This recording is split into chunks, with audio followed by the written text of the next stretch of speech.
Remember those posters that said, "Today is the first day of the rest of your life"?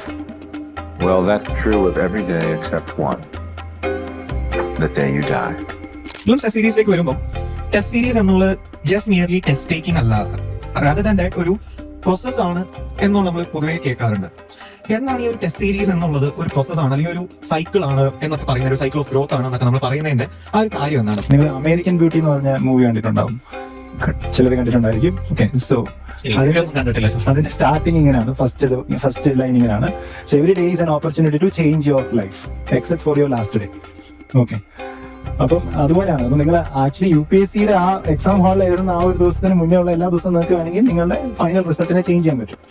So അപ്പം ഇത് ശരിക്കും പറഞ്ഞു കഴിഞ്ഞാൽ നമ്മൾ ഒരു ടെസ്റ്റ് പഠിക്കുന്നു, ടെസ്റ്റ് എടുക്കുന്നു, നിങ്ങൾക്ക് ഒരു മാർക്ക് കിട്ടുന്നു. മാർക്ക് നല്ലപോലെ കിട്ടിക്കഴിഞ്ഞാൽ കോൺഫിഡൻറ്റ്, താഴെയാണെങ്കിൽ കോൺഫിഡൻ്റ് അല്ല, അങ്ങനെയല്ല. ഓക്കെ, അല്ലെങ്കിൽ നമ്മൾ എഴുതി ശരിയായില്ല, അല്ലെങ്കിൽ പഠിച്ച് ശരിയായില്ല, അങ്ങനെയല്ല. നമ്മൾ അതിനെ ഒരു സൈക്കിളായിട്ട് ഒരു എന്താണ് ഒരു പ്രോസസ്സ് കംപ്ലീറ്റ് ചെയ്യണം. നമ്മൾ ടെസ്റ്റ് എടുത്തു, നമുക്ക് ഇത്ര മാർക്ക് കിട്ടി, നമ്മളതിനെ അനലൈസ് ചെയ്തു, നമുക്ക് എന്തുകൊണ്ട് എവിടെ മാർക്ക് കുറഞ്ഞു എന്നുള്ളത് നമ്മൾ ഐഡന്റിഫൈ ചെയ്യണം കൃത്യമായിട്ട്. ഓക്കെ, സോ കെയർലെസ് മിസ്റ്റേക്സ് ഉണ്ടായിരിക്കാം, അല്ലെങ്കിൽ നമുക്ക് ഒരു കണ്ടന്റിന്റെ ഇഷ്യൂസ് ഉണ്ടായിരിക്കാം. അപ്പൊ അങ്ങനെ എല്ലാ ഇഷ്യൂസിനെയും കറക്റ്റായിട്ട് ഐഡന്റിഫൈ ചെയ്തിട്ട് അതിനെ റെക്ടിഫൈ ചെയ്യണം. അപ്പൊ ആ റെക്ടിഫൈ ചെയ്ത് വരുന്ന നിങ്ങളെന്ന് പറഞ്ഞാൽ നേരത്തെ ഈ ടെസ്റ്റ് എടുത്ത് നിങ്ങളെക്കാൾ ഒരു ബെറ്റർ നിങ്ങളാണ്. ഓക്കെ, സോ ഈ ഒരു പ്രോസസ്സിലൂടെ ഈ ഒരു സൈക്കിൾ നമ്മൾ മൾട്ടിപ്പിൾ ടൈം കംപ്ലീറ്റ് ചെയ്യുമ്പോഴാണ് നമ്മൾക്ക് ആ ഒരു ഗ്രോത്ത് ഉണ്ടാവുക. അപ്പം ആ ഒരു ഗ്രോത്ത് എൻഷുർ ചെയ്യണം.